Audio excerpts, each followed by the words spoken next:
গাড়িগুলো সব ঘুরি এই মুখে করে যাই, যে আমি লাস্ট গাড়ি পড়ে গিয়েছি।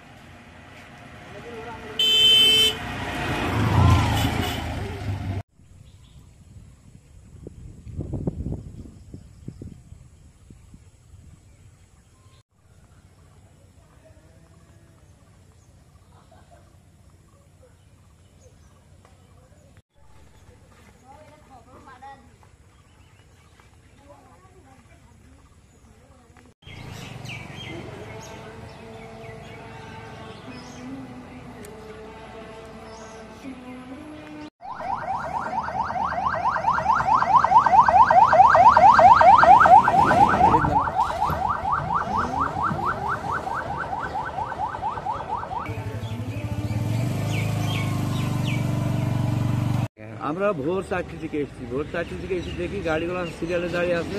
দাঁড়িয়ে থাকার পরে ওরা এইদিকে দেখতে যায় না, ফেরি গাড়ি দেখতে যায় না। ফেরি গাড়ি না দিতে যাওয়ার কারণে গাড়িগুলো ঘুরি এইদিকে ব্যাকে পাঠাই। আমরা গাড়িগুলো সব ব্যাকে নিয়ে যাই, আমার গাড়িটা লাস্টে পড়ে গিয়েছে। আমার গাড়ি লাস্টে পড়ে যাওয়ার পরে আমি গাড়িটা বাজার থেকে ঘুরে নিয়ে চলে যাচ্ছি। 2টা মোটরসাইকেল আসলো। 2টা মোটরসাইকেল এসে আমার গাড়িটা এসে গ্লাসটা 2টা বাড়ি গ্লাসটা ভেঙে ফেলেছে। আবার আমাদেরও মাছ ধরে গেছে। আমরা তো অপরাধী না, অপরাধ যাদের যাদের দ্বন্দ্ব আছে তাদের সঙ্গে হোক। আমরা যদি তাদের কথা না শুনতাম, যে গাড়ি ঘোরাচুরা করে যাইছো না কেন, তাই মাইলে আমাদের অপরাধ হইতো। তাই মনে করতাম আমাদের অপরাধ। তাদের কথার অনুপাতে আমরা গাড়ি ফের ব্যাকে চলে যাই। এর ব্যাকে যাওয়ার পরে কি হলে ভালো হয় ওনারা, হ্যাঁ জি, ওনারা আবার কি হয়েছে, আমাদের এসে আমার গেটে বাড়ি মেরি, প্রথমে গেটে বাড়ি মারে, মানে আমার গাড়ি থেকে নামানোর চেষ্টা করে। আমি নামিনি। তারপর আমার গ্লাসে 2টা বাড়ি মেরে গ্লাসটা ভেঙে ফাটে ফেলেছে। এই হলে আমার কথা। আমাদের তো অপরাধ না, তাদের কথা যদি না শুনতাম তারা মাইলে আমাদের সাহায্য। রাত্রে 3টে বাজে আসছি আমি।